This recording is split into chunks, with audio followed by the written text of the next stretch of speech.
Assalamualaikum warahmatullahi wabarakatuh. Perkenalkan, nama saya Nuraida. Saya dari Prodi PGI 5A.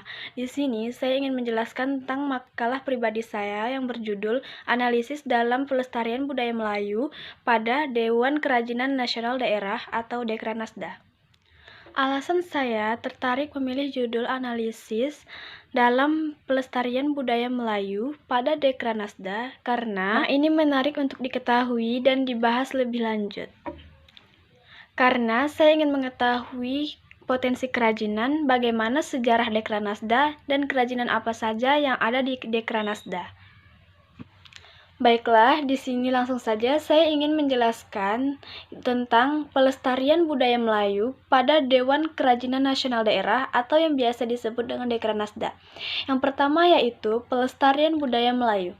Kebudayaan didefinisikan sebagai kompleksitas yang meliputi kepercayaan, seni, moral, hukum, adat istiadat, dan segala bentuk kehidupan yang diperoleh dari anggota masyarakat. Kata kebudayaan berasal dari kata Sangsekerta, budaya. Ialah bentuk jamak dari kata budi atau akal. Maka, kebudayaan dapat diartikan pula hal-hal yang bersangkutan dengan budi dan akal.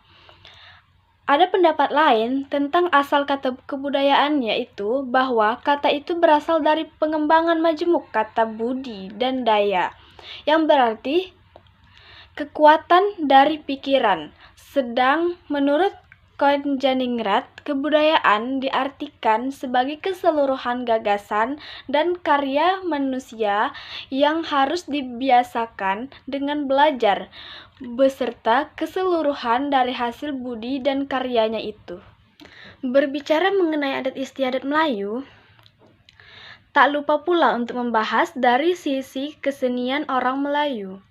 Kesenian merupakan salah satu aspek kebudayaan yang kaya akan ragam dan coraknya, baik itu seni musik, seni rupa, dan seni tari.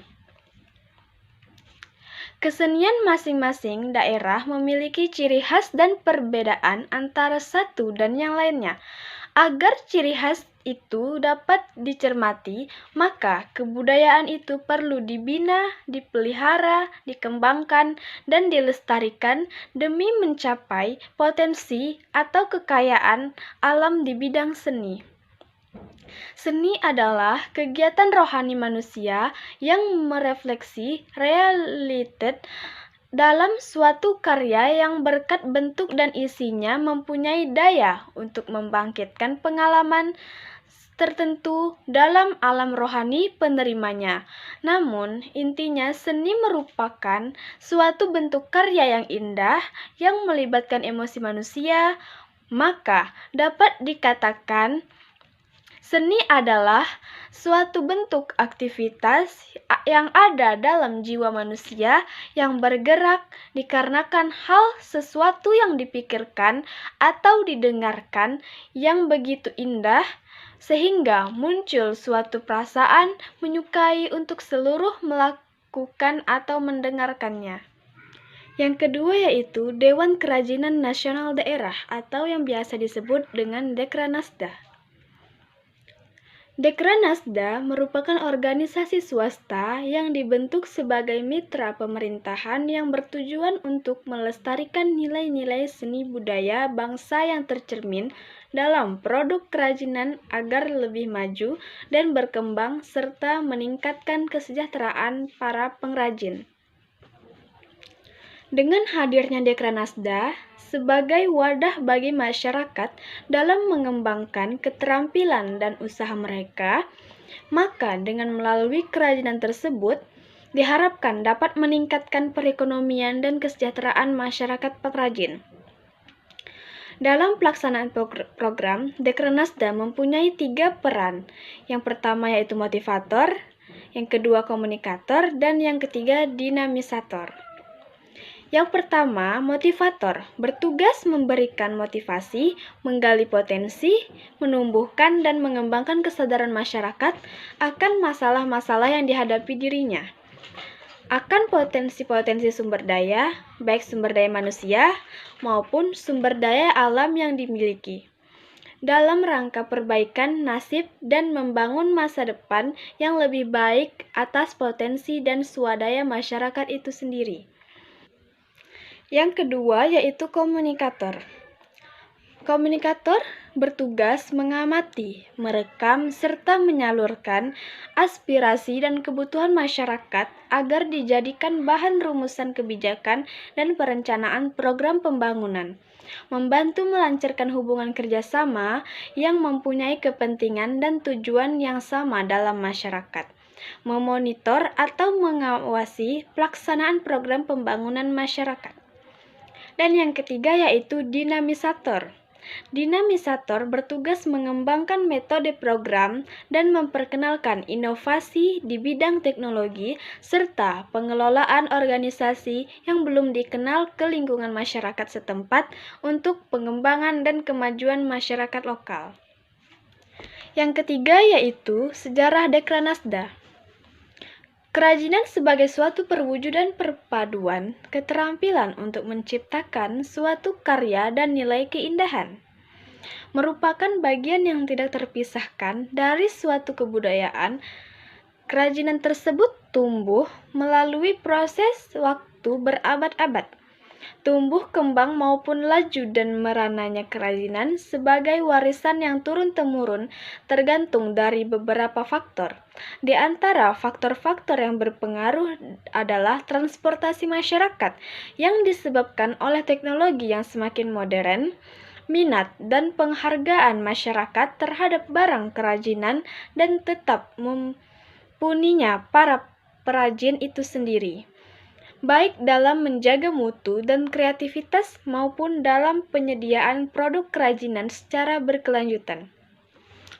Dengan didasarinya peranan dan arti penting dari keberadaan industri, kerajinan sebagai suatu wahana pemerataan pendapatan, penciptaan usaha baru, serta upaya pelestarian hasil budaya bangsa, maka celah-celah keberadaannya mulai tersimak dan menggugah tokoh-tokoh masyarakat dari berbagai kalangan, utamanya mereka yang erat kaitannya dengan seni budaya kerajinan itu sendiri, seperti para pecinta atau peminat barang-barang seni dan kerajinan, tokoh masyarakat dan para seniman, serta para ahli yang menggeluti bidang seni serta kerajinan.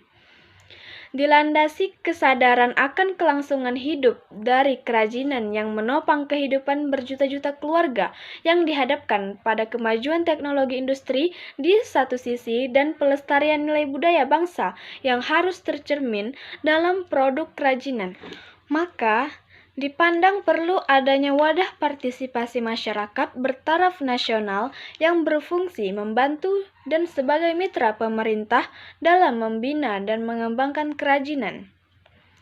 Itulah latar belakang berdirinya Dewan Kerajinan Nasional yang dibentuk berdasarkan surat keputusan bersama dua menteri, yaitu Menteri Perindustrian dan Menteri Pendidikan dan Kebudayaan.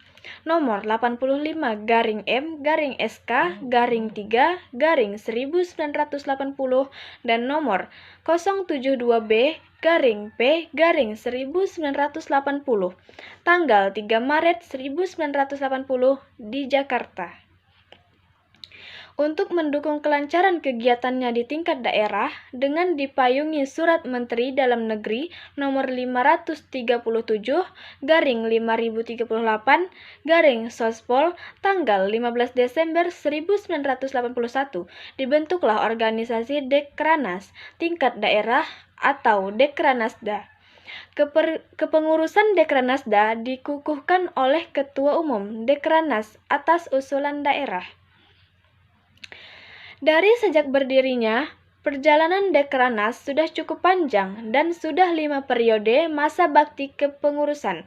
Adapun kepengurusan Dekranaz masa bakti tahun 2004 sampai 2009 sesuai amanat Munas Dekranaz tanggal 18 April 2005 adalah berdasarkan surat keputusan bersama 6 menteri, yaitu Menteri Perindustrian, Menteri Perdagangan, Menteri Dalam Negeri, Menteri Kebudayaan dan Pariwisata, Menteri Negara Koperasi dan UKM, serta Menteri Negara BUMN dan mengalami perubahan yang ditetapkan pada tanggal 27 April 2005. Yang keempat yaitu jenis kerajinan yang dibina Dekranazda.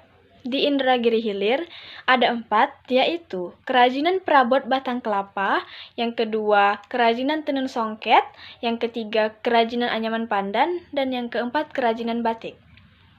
Yang pertama yaitu kerajinan perabot batang kelapa. Sentra industri kerajinan perabot batang kelapa ini menyebar hampir seluruh kecamatan yang ada di Kabupaten Indragiri Hilir, namun hanya perlu pengembangan dan pembinaan agar lebih bisa bersaing untuk kualitas ekspor.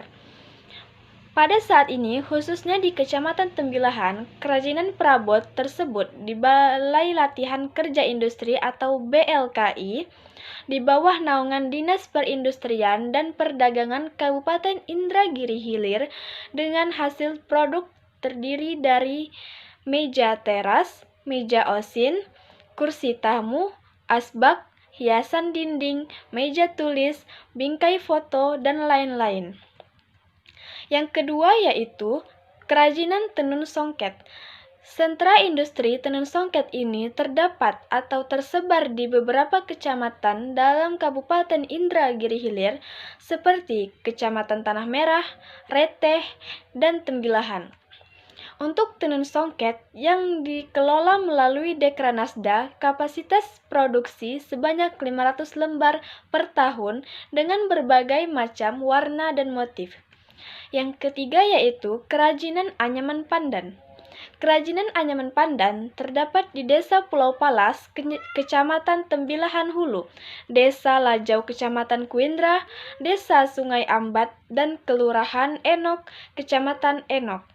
Kerajinan anyaman ini menghasilkan barang seperti tempat keranjang kain, tudung saji, tempat kue, tempat tisu, keranjang sampah, keranjang telur, bingkai foto, bingkai cermin, tikar, kapas, tempat handphone, guci, dan lain-lain. Yang keempat yaitu kerajinan batik. Kerajinan batik Indragiri Hilir ini dikerjakan melalui pengrajin batik Dekranazda Kabupaten Indragiri Hilir, terdiri dari bermacam-macam corak dan motif, antara lain motif mayang terurai, kelapa berpadu, kiambang berpandan, kiambang berkelok, kiambang merajut, daun pidada, kiambang raja, kiambang berlapis, dan lain-lain. Untuk batik tulis atau batik Indragiri Hilir, kapasitas produksi sebanyak 960 lembar per tahun, sedangkan batik printing sebanyak 300 meter per hari. Baiklah, hanya itu yang dapat saya jelaskan mengenai makalah pribadi saya. Apabila terdapat kesalahan yang disengaja maupun tidak disengaja, yang mana manusia jauh dari kata sempurna, saya mohon maaf. Wabillahi taufik wal hidayah. Assalamualaikum warahmatullahi wabarakatuh.